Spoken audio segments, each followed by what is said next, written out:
Hey, what's up, Fit Fam? You know what time it is. It's time to go over our new Strength Club Workout B for May. Now, we've made it through 2 months of those send-offs, and I hope you guys enjoyed it as much as we like coaching it. But, you know, it's a lot of, it gets a little crazy by the end. You guys did a great job building up to those 7-round send-offs as well, so I'm proud of you. Now we're gonna move back into something that's a little bit more traditional strength training and see if we've made any gains there as well. So you see, you know the templates, you know how we're gonna do this here. We're gonna get started with our ramping. So we have 4 exercises in our ramping. Now this is what we think of as like range of motion, activation, movement, preparation. So we are going to get we're trying to get all the muscles in the joints ready to go here. So nothing too crazy. We're gonna start with our hangs. You know, I know everybody's favorite, but great for grip strength, shoulder mobility, decompressing that spine. So again, focus here on your breathing as you're doing it. Make it challenging. Deep breath in through the nose, fill up that lung cavity. Think about your torso as a balloon that expands in every direction. And then hold it for a couple seconds and slowly push that air out. You should feel your abs wall up at the end as you push all that air out. Now you can also use your legs on the box to assist you here. You know, we say use your legs as much as you need to, but only as much as you need to here, because we really want to put the focus on forcing those hands and shoulders and those arms to do that work here so we get the best benefit out of it. So 30 seconds of that, we got 2 sets of that. We're gonna match that up with our yoga plexus here. So in the yoga plex, remember, you're gonna straddle that box. You want your foot outside and next to the box, not behind the box here, because I really want you to feel like your shoulder is right over your wrist. You're gonna push that box into the floor, and we're making those big circles here.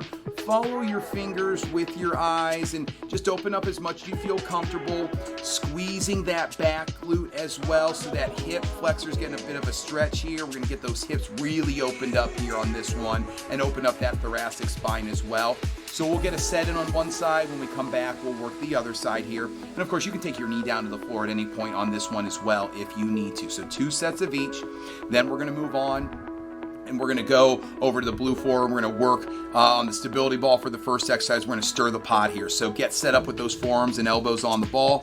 And remember here, we're making those circles. Start with a small circle, start with a small range of motion, see how you're feeling. This is a lot of work for that lower back and core here, so you wanna be careful. And then get bigger with those circles as you're feeling more comfortable. Obviously, you can work this one from your knees here as well. You can also just focus on holding that plank at any point if you need to. And we're gonna match that up with our dead bugs with our band pull down. Now, this exercise is great for getting your abs engaged here. So you're gonna pull that band down. Remember, you wanna be facing away, or your legs are gonna be away from the beam, away from the anchor point. We're gonna pull that band down as far as you can so there's tension in that band. This is gonna get your lats engaged and get those abs firing.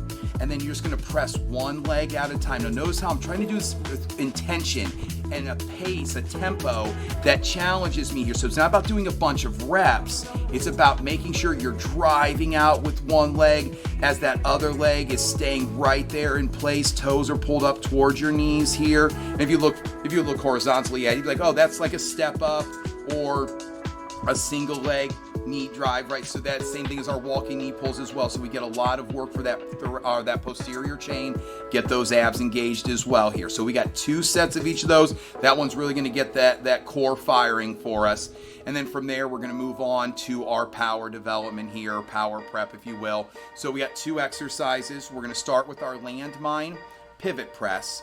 So on our landmine pivot press here, we are going to get set up facing, the bar's going to be, if the bar's at 6 and 12, you're facing 9 and 3, or if you're facing 6 and 12, the bar's at 9 and 3. Doesn't really matter here. But you also notice how I open up my stance a little bit. So that inside leg, I pull back just a little bit. That's going to help me, give me more stability at the end of this range of motion.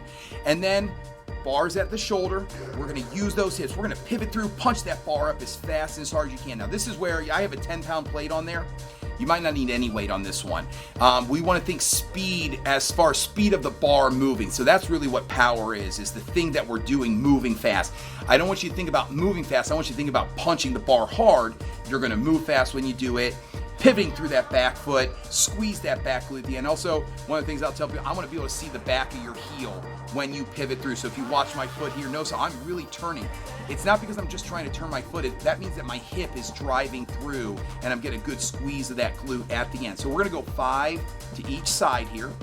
And again, as you're feeling stronger, you can add some weight here, but if that bar's not moving fast, we need to take some of that weight off. 5 to each side, then we're gonna hit that ladder drill up. So down and back on that ladder drill. Mix it up here, but think nice light feet, trying to move as quickly as you can. Obviously, you can slow it down if you need to here, but mix it up. If you have any questions about some of the ladder drills you can do, just ask the coach and we can show you some new ones here as well. So we'll go down and back. Then I want you to give yourself 30 seconds to 2 minutes to recover, because I want you to have that energy for that second set. We're getting 2 sets in, and then we are going to move on to our strength sets here. So for our strength sets, just like workout A, we have 3 exercises. Now we are going to be going 2 to 4 sets with 5 to 8 reps on these, and I'll go into that in just a second. But the 3 exercises we have here are deadlifts, dumbbell incline bench press, and then sled push and drag. So when we go to that deadlift, you can use the trap bar or the kettlebells for this one. You see Coach Matt's demonstrating on that trap bar. Obviously, the kettlebells are an awesome option as well. There's not one's not necessarily better than the other. The trap bar just helps us hold more weight, so that's where we want to go when you feel like you're feeling stronger.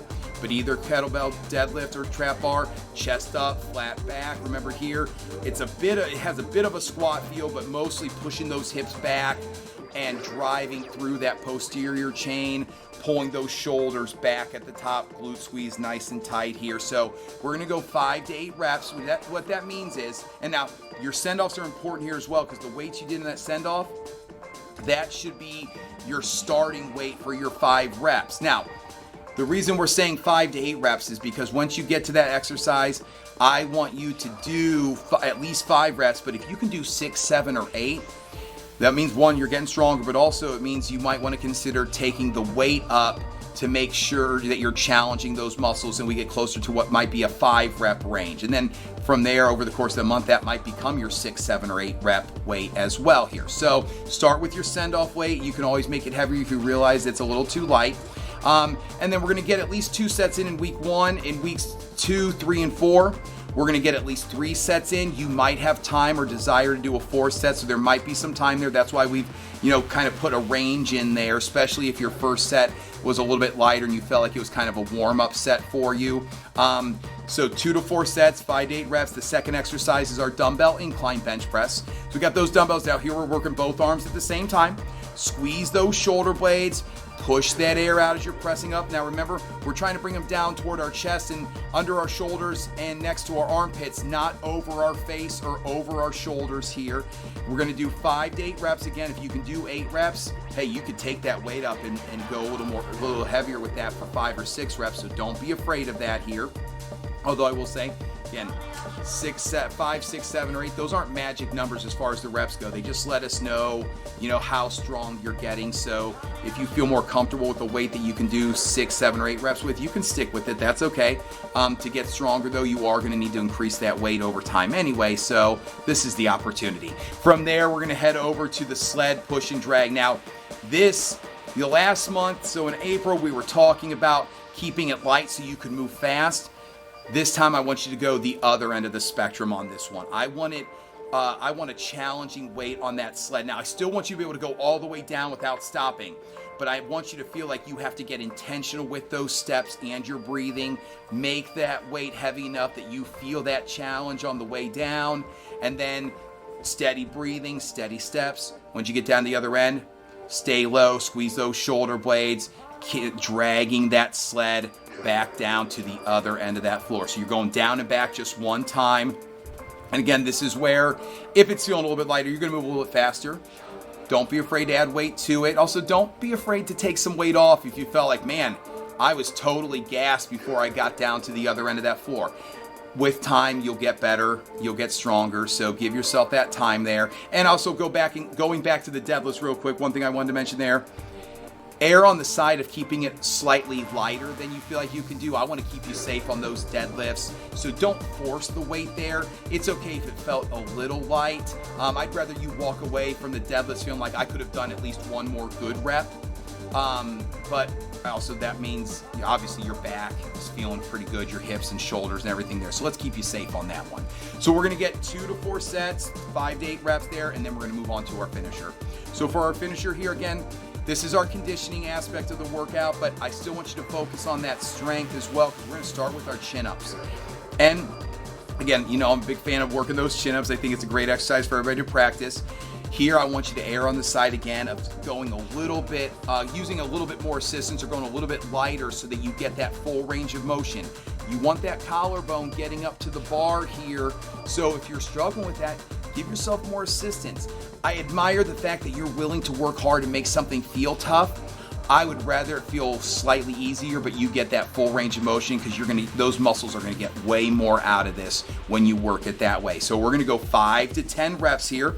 So again, don't stop at 5 if you can do 6, 7, 8, 9, or 10. And if you can do 8, 9, or 10, consider giving yourself, making it a little more challenging to keep getting stronger there.